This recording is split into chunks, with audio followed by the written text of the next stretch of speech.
Last night on LBC Radio, Tom Swarbrick had a show about magic mushrooms and the benefit it can give to the mentally ill.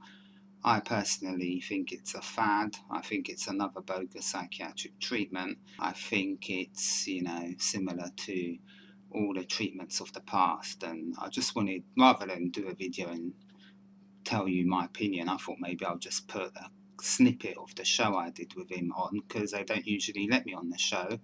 And I mean, when I've tried to ring in the past, when people like Matt Stadlen are on, I'm not allowed on.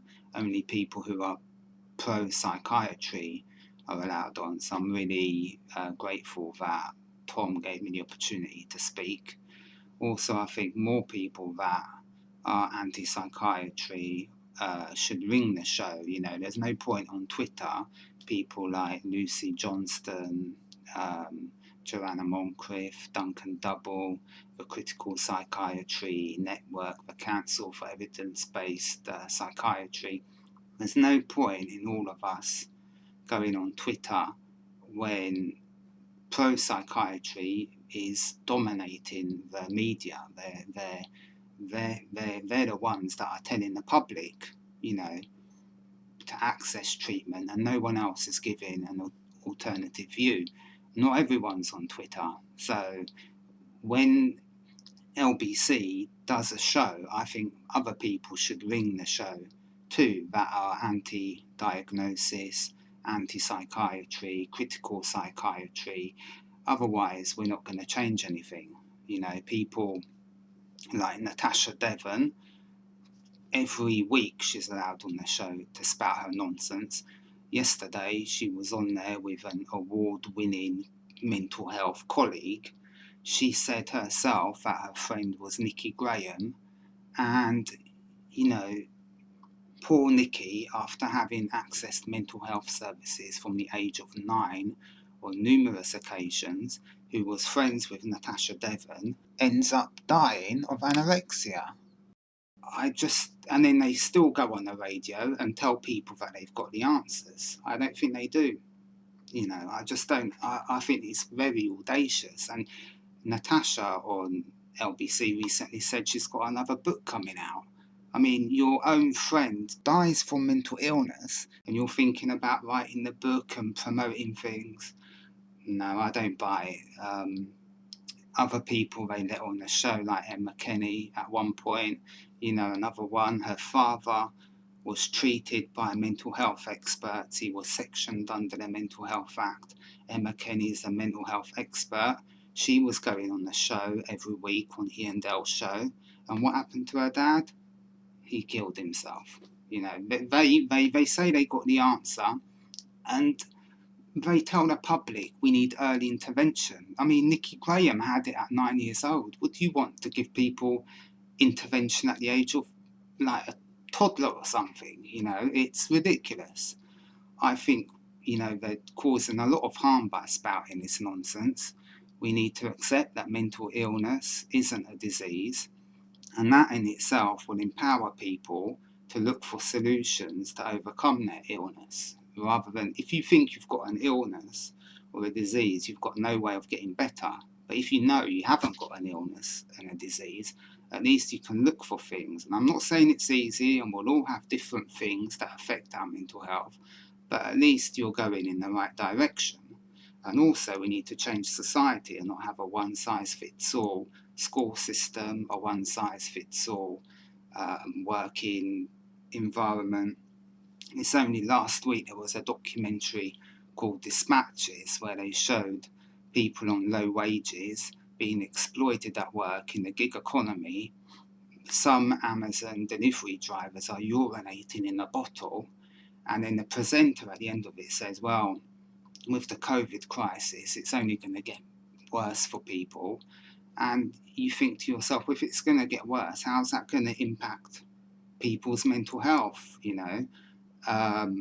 We should tell people that you're not allowed to exploit people in a workplace. It's going to make people sick, and we need left-wing reform, something the early socialists thought of. And I'm not saying we need to, a complete socialist society. We can have a two-tier system, But until we just see mental health services as being a solution, we're never going to tackle the root causes of the problem.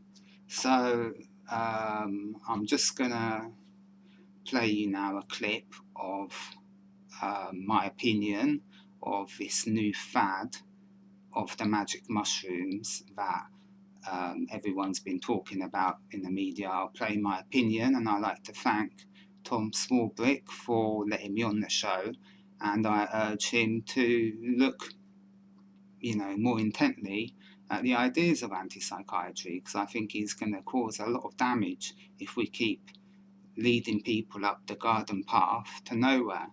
So I'll play you the clip from last night, and I urge more people who are anti-psychiatry, next time there's a show on LBC Radio, please ring up the show and give the alternative opinion.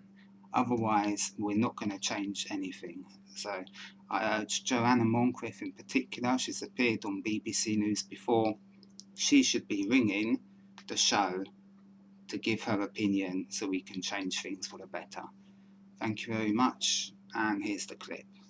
I've been really looking forward to this hour of the programme, because this is something that if you listen to the show regularly, you will know that this is something that I've been talking about a lot, because I find it genuinely fascinating, and I think it really could be an enormous game changer in how we deal with and treat and possibly even cure mental health issues. Tom Swarbrick on LBC. 11:52, Alex is in Enfield. Alex. Hi. I think it's a bogus psychiatric treatment, a little bit like lobotomy of the past. And we have to remember with lobotomy, before the treatment, the patients were highly agitated, suffering from crippling mental illness. However, after the lobotomy, they were quiet, uncomplaining, and showed little concern for their troubles. Some of the lobotomized patients were discharged and went on to hold down jobs and family roles. And patients wrote letters to Walter Freeman thanking him for the treatment. So this has been the history of all their treatments, whether it's insulin coma therapy, lobotomy, electric convulsive therapy. Obviously they get results, but, it's not that simple and it's not that black and white. And I think with the psychedelics, all they're doing is drugging people. It's a bit like giving someone who's shy alcohol to drink, and then after scratching your head and say, hey, look, this person's cured. Or someone who doesn't like talking in front of a crowd, snorting a line of cocaine, and then suddenly, they can perform, and you're saying, oh, wow, look, they're cured. No, look, I think that the key thing is going to be how this evolves over a long period of time, isn't it? And that point hasn't been reached yet, because the studies, I think, so certainly this study that we're talking about tonight was only done very recently. So to what extent can we say that someone is cured if based on remission rates is really, really important for this?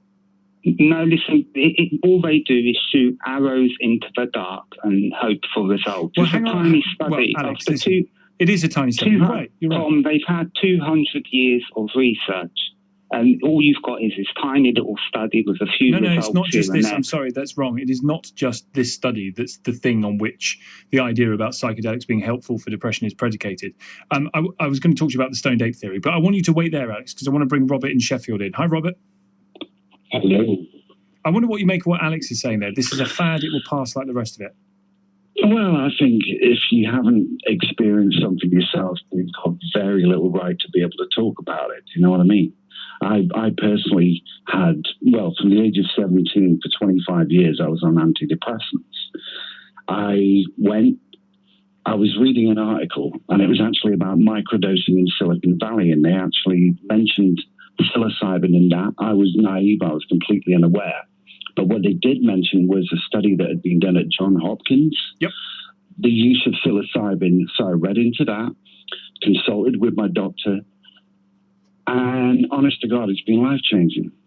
I am crazy. Like, there would be days when you would feel like you're in mud, and I would call it a little win if for example, if it was a pile of washing, if I'd managed to get up and put that pile of washing in the machine, that was a little win. Whereas now I'm focused, I'm driven. Well, listen, I've got to say, Robert, I've got to make the point again that these things are illegal. So bear that in mind too. Completely. But just wait there, because I want to put it back to Alex. So hearing Robert's description of how his life has changed for the better from doing these microdoses, Alex, what would you say?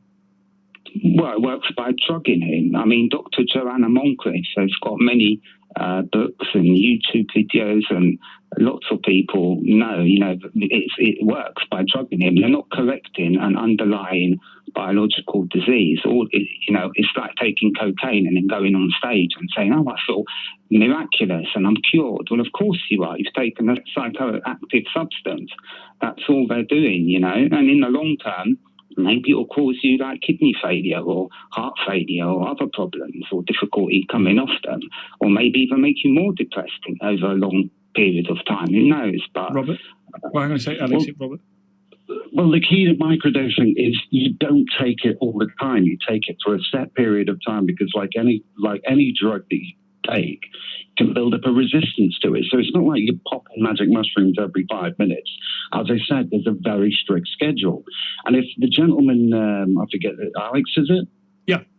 Yeah. If Alex had had a crippling depression for 25 years, of which you're taking drugs, that's when you dose up. That's when you're not yourself. Yeah, Robert, I'm sorry. I'm going to have to end it just because of time. It's going to beat us on it. But listen, fascinating to talk to you. Alex, thank you so much for your call as well, because I think that's an important corrective or point that Alex was making there about the dangers of doing this. It is illegal. Robert talked about Johns Hopkins University. We did an hour a few weeks ago with one of the researchers into psychedelics at Johns Hopkins University, a guy called Dr. Johnson. It was, again, utterly fascinating. I think this is an area we'll return to, because I do think it is something that is growing, something that is developing.